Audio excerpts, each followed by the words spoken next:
Okay, we have Shane Simpson, Minister of Social Development and Poverty Reduction, about to give us an update on COVID-19 for people with disabilities or on income assistance. Here we go.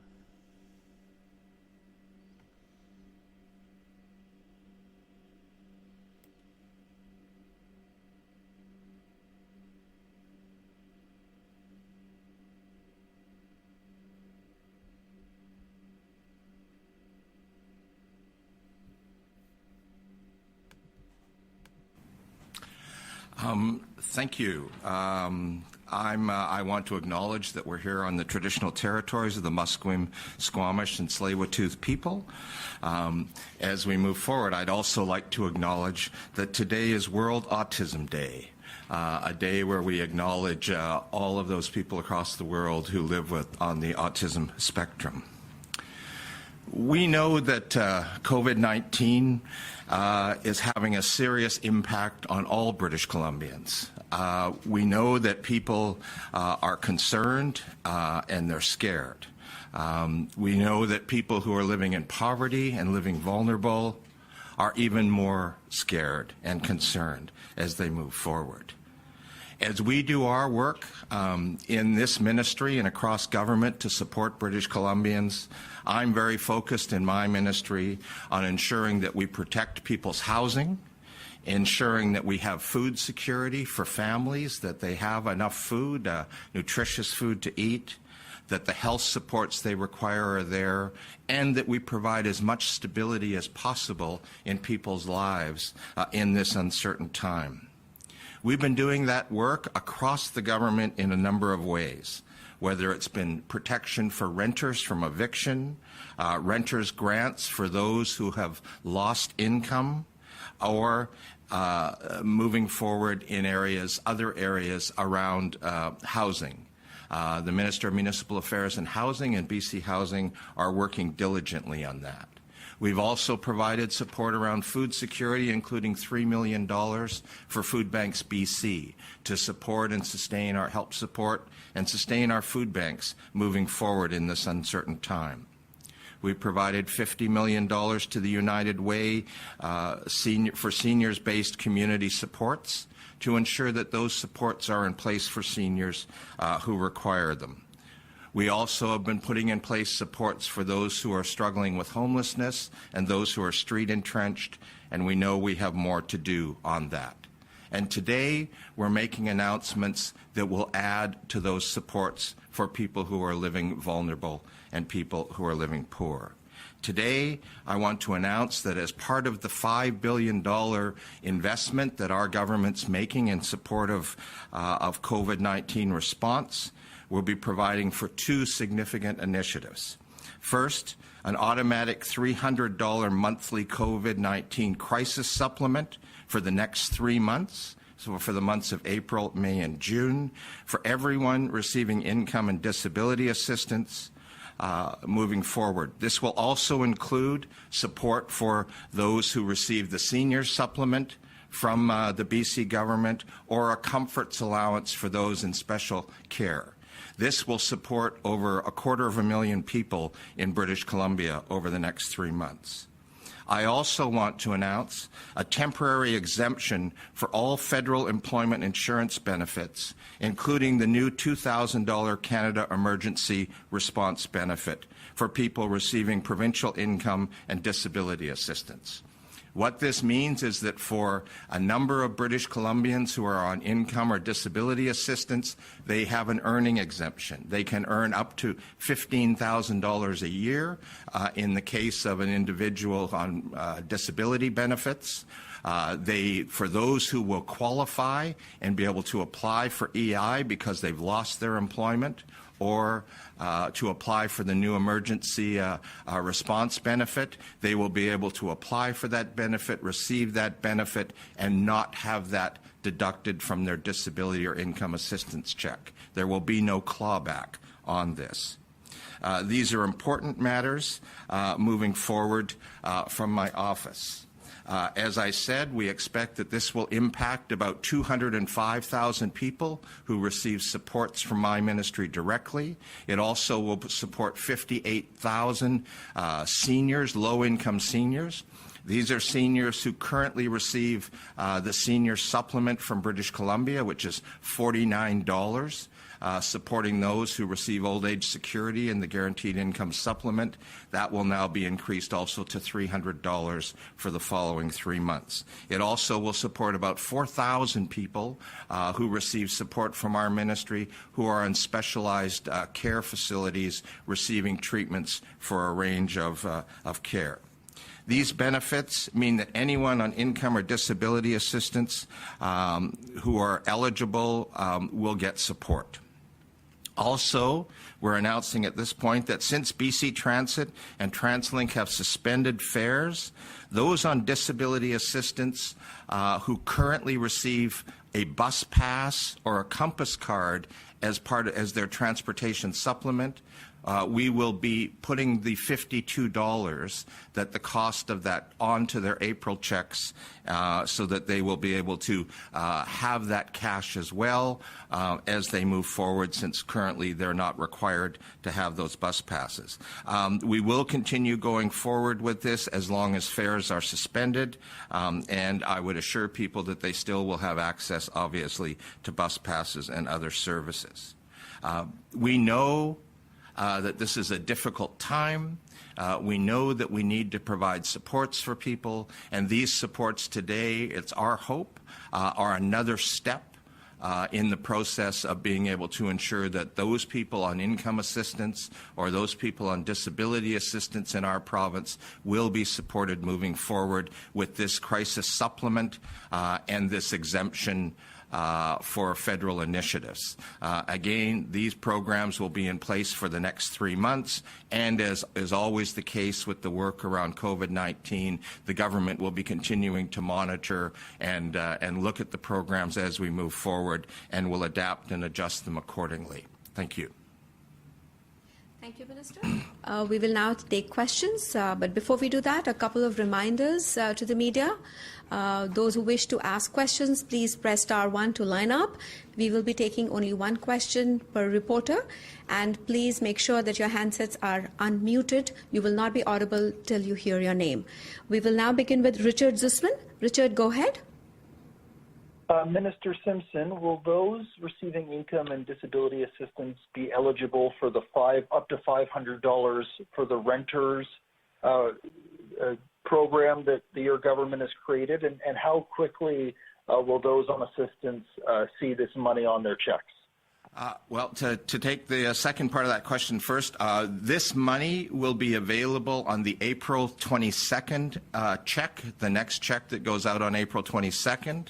I would point out that we continue to have a number of other targeted crisis supplements for food, for shelter, clothing, other matters like that, that are available to people if they're finding it particularly challenging between now and April 22nd. But these funds, the $300 will be on the April check, and there's no requirement for any application. That money will be there moving forward.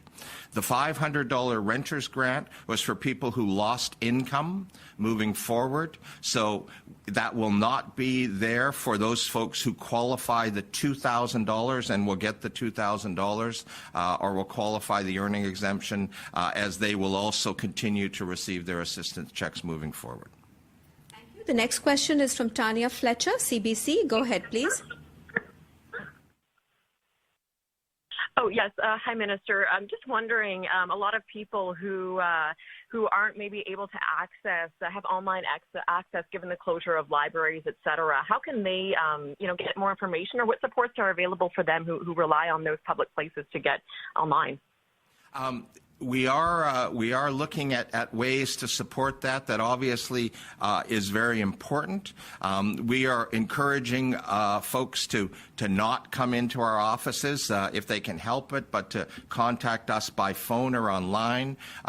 They can call absolutely to get further information. We'll also be disseminating information through a number of the agencies that work with folks who are living on income assistance and disability assistance, and we're hoping and relying on you as the media to help us to get the word out to people too as we move forward to ensure that everybody understands what the program is and understands the supports that they can expect and anticipate in the coming weeks and months.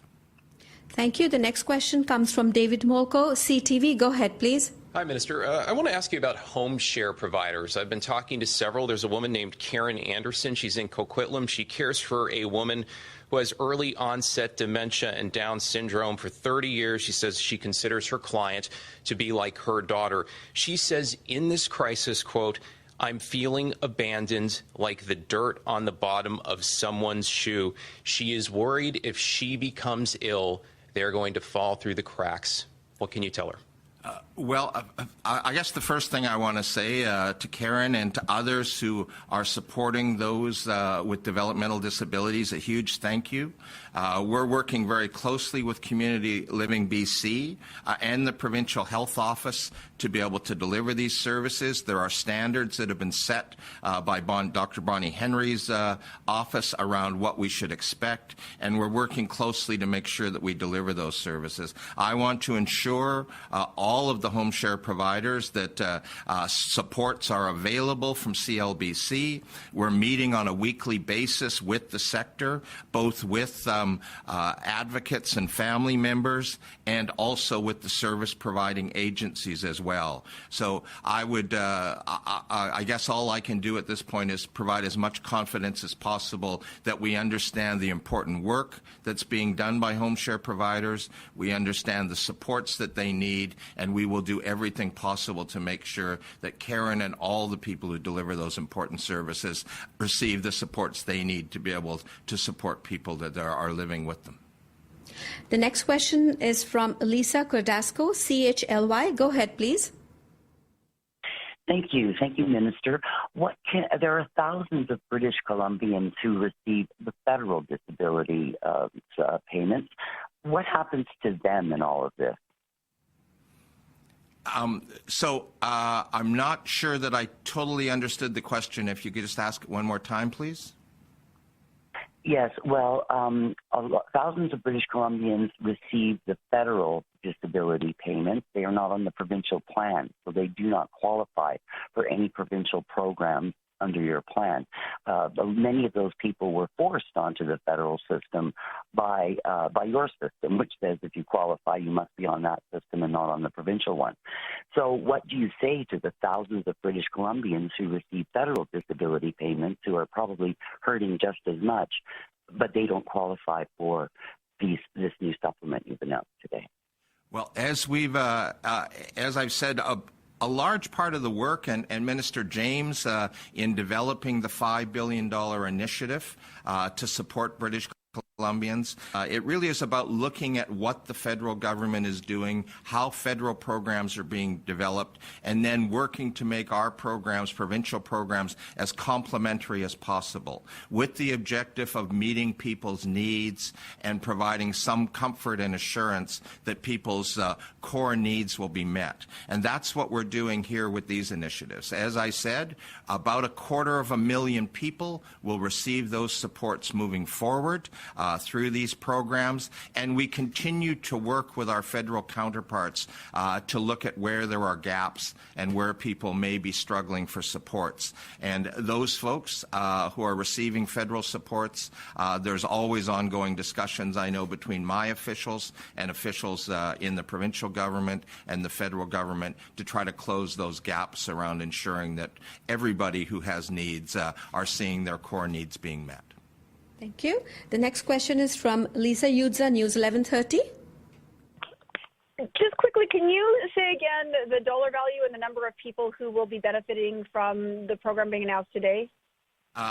Absolutely. There are two significant initiatives today. The first is a $300 crisis supplement that will be added to people's monthly assistance payments. That will go to all people receiving income and disability assistance who do not receive the federal emergency funds. That will impact about a 250,000 people. It will include about 205,000 people who are directly supported by my ministry, about 58,000 senior citizens who receive the OAS and GIS supplement and the provincial supplement today, and about 4,000 people who live in special care facilities.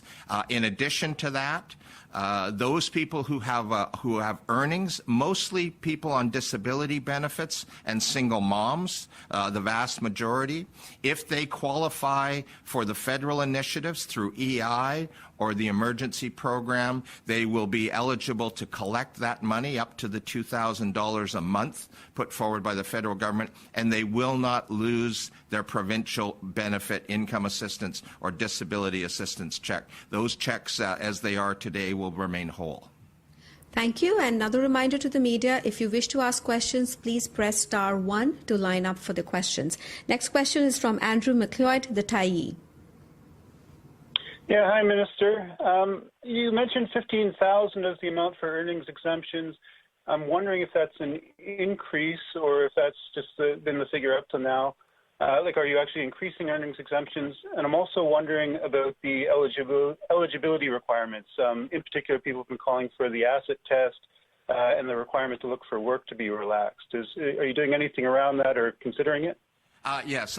The earning exemption had been up until, I guess we passed the legislation in the last sitting, had been $12,000 a year. We increased that earning exemption at that time to $15,000 a year in recognition mostly that the increases in minimum wage were having an impact on people's earning and reducing the number of hours. So we increased it both for persons on disability benefits and others.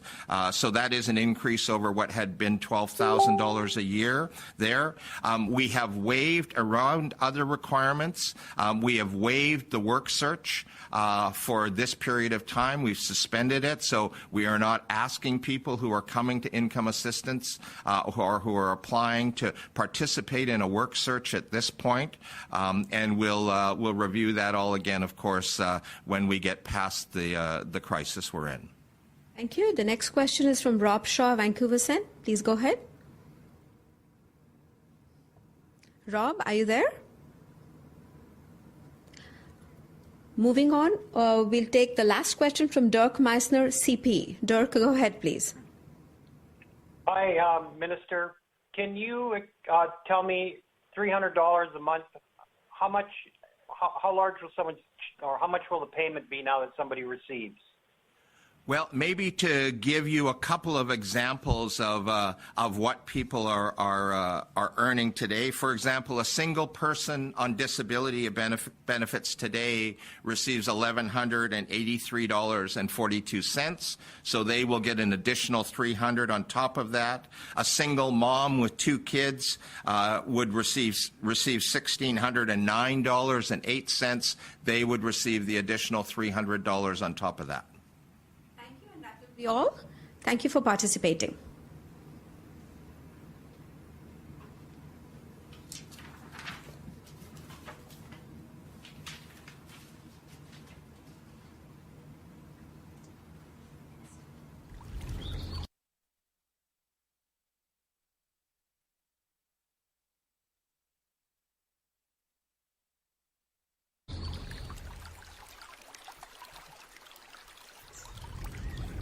Okay, so there we have it. $300 for people with disability and relief. Let's see how much that actually covers. And thank you for listening to us here on Depictions Media with more COVID-19 updates. We will talk to you later on.